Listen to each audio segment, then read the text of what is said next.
Alright boys, welcome back to the Black Clover mobile video. Today is the 1st of April, and before we get into the video, there actually is like a little bit of an April Fool's joke going on right now, where you can get a free multi, and the multi that you do get is literally, or it's just Seke, which you know, it's cool, it's nice that he done that. I don't think even JP has done it. Maybe I'm wrong here, but hopefully they do something a bit better next time. Maybe add like a new Seke with like a, you know, a good ability. But yeah, get and do that. You can then trade off his dupes to buy some gold, which is obviously very, very nice. But what we'll talk about today is going to be going over what are the characters do you summon them for and save them for in the month of April. Going over all the banners come with global, and of course, should you be summoning. Now, we are going to be getting a new banner literally tomorrow in 18 hours now. There's going to be a server maintenance for everyone, so it's going to drop at the exact same time, and with that is going to be coming a new Yami and also a new Luck. These characters aren't actually that good, so this is fine, this is good, we can skip because this month has been kind of crazy. We had obviously Charlotte, we had the Witch Queen. If you're summoned on this banner and you're like me, you got scammed. That's a lot of damage, maybe even far, I suppose. Okay, so here is the new Yami and also Luck. Let me have myself quickly see, I can see the skills here. Essentially, on paper, I remember people thinking this Yami looked really, really good, but when he came out, he wasn't that good. Once again, we kind of gone down to, I mean, bear in mind, Mono Red's still meta, right? And he's just not going to cut it. I believe if you want to use a green character, you'd probably rather use Licht or even someone like Fana, obviously the new one.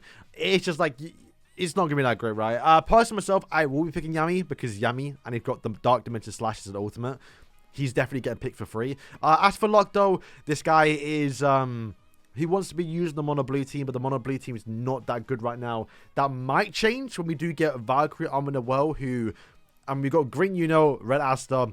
It's very obvious that we're going to be getting a actual, you know, blue Valkyrie Armor well. And maybe, because she has a gold buff skill, maybe she applies a counter attack some way, and this Luck is going to be kind of top tier. Very similar to how Vergodium was kind of a bad mech character, but then got someone relevant, we've got Mereoleona. But we can't predict it, so yeah, this banner for a lot of people is going to be a skip, because there is actually another banner dropping alongside of it. It's going to be a global exclusive that we haven't seen before, and that is actually a gear banner. Apparently, from what we've seen from the image, you can summon and get chests that give you gear. I mean, this don't sound too good, to be honest with you lot, because, well, we already have gear selectable stuff in the game. Farming gear is not really that hard. I mean, it's, you know, it's a little bit annoying sometimes, but all the gear selectors they've given out recently and they're going to be given out in the future, this seems kind of weird. So I'm imagining it's got to be good for it to be worth it. Maybe you get some LR accessories that might be worth summoning for, but generally no. Unless the gear comes maxed out where you get like all SSS and you can pick one. At that point, it might become more pay to win, because then the player can just get the best gear, which you can already do, but easily get the best gear as well.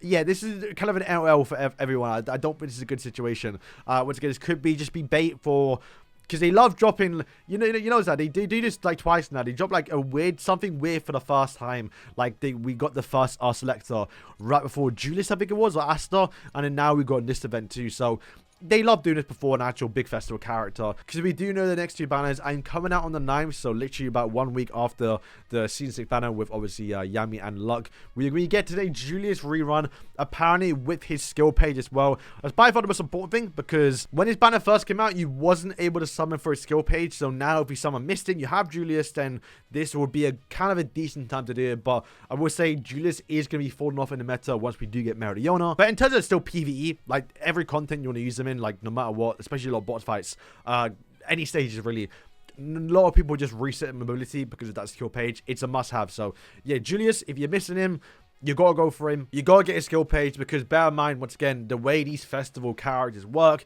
they never return on another banner. At least they haven't so far. They only return again on a solo banner during a time where a new festival is about to appear. Because yes, 1 week after, about 10 days later on the 18th, we are gonna be getting the Mereoleona banner, which is gonna be a must summon, and that's kind of what everyone and I myself is saving for. Now, the character Mereoleona, let's go through her.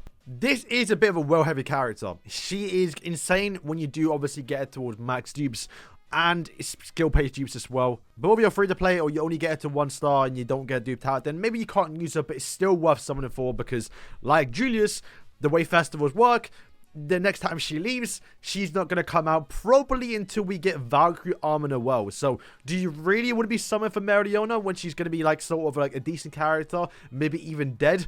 and then have to summon for Noelle 1 week later, you'd rather not. Now, with the fact that there's a dead period with Julius Rerun a little bit for some people, and with a really bad season, this is the best time to summon. So when we do get Spirit Dive in like 2 seasons, when we do get Valkyrie Armor Noelle in 4 seasons, you have enough gems to save for both of those characters and hope you can get those maxed out.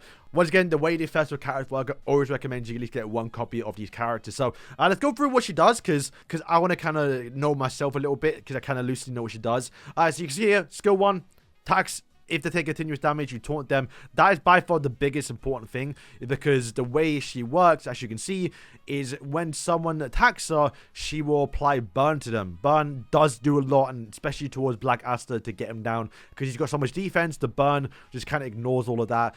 Very important with obviously the Goleon, the red one, Season 3, Clover Academy 1, just to do some big nuke damage too. But you can see the big difference, right, when you get towards max Stoops, right? She is going to taunt the highest attack character. So whether that be Julius, this is where Julius kind of becomes a lot weaker, because Julius is now forced to attack into Mereoleona, probably not going to kill the Mereoleona, and you're just going to apply a bunch of burns towards the enemy team and just basically lose. That's kind of why Julius kind of falls off a little bit. Also, at the start of battle, essentially, because you're always going to have ASP, you're going to get Mana Skin, which is going to grant you damage reduction, and also you can't be stun immunes. So you have type disadvantage, you have mega defense, you can't be stunned. Julius is dead. Like, it just ain't gonna work, right? Skill 2 is gonna remove barrier if some Noelle is somehow still being used, but once again, if you have the skill page, which is why it's important to get it, you're gonna grant allies the Mana Skin, which is her passive, but then you give it towards her team. And you can see a skill page, which once again, if you do 20 multis on the banner and you don't get her, then you probably want to get a skill page, because you just saw the big buff. It's a different skill. It's like Black Asta, right? You gotta get the skill page. If Mana Skin is present when attacking, you have a chance, obviously 100% chance if you max dupe here, to get an 8 damage dealt buff. Bear in mind, she is a defender, so you want to do more damage of her. That's kind of why you want to get that damage dealt buff. Once again, very similar to Black Asta in terms of like, she's kind of a tank a little bit at like a free-to-play level, but when you max dupe her and max her out, then she is gonna become an actual, DPS character. So yeah, boys, that is going to wrap up the video. Those are the banners coming out in April, and the ones you should be summoned on. To run for it, Yami and Lark, just give me a skip. Just get the 1 copy of Yami probably and move on. Julius Rerun, for a lot of us, it may be not that great because you already have Julius maxed out on his skill page. But if you don't, then hey, this would be a good time. But bear in mind, his actual banner runs until the 21st. And Mereoleona is dropping on the 18th. So if you do your Mereoleona summons and you have some gems left over, then you can then put it back into Julius and hopefully get a skill page or do what you need to, whatever you need to get, right? There is a gear banner dropping. We don't know how it's going to be, but it's very likely going to be a scam. I doubt it's going to be really worth summoning for. And if it is, then it's going to be not good for the game. So, yeah, boys, let me know what you like summoning for. I'm sure most of us are going to go summon for Mereoleona. We have, what, 21 days to wait before it comes out. I'm currently just below the threshold. Am I? I think I'm just below to getting 1 rotation. For the next, like, what, 3 weeks now, I'm just going to be saving. Hoping to do probably 2 rotations on the banner, because moving into Season 7, we're going to be getting Zora and probably Vanessa. And I think another dead season a little bit with Mos and William. They're okay, but nothing too crazy. So, yeah, boys, that is going to wrap up the video. Thank you for watching the video, and, yeah, peace.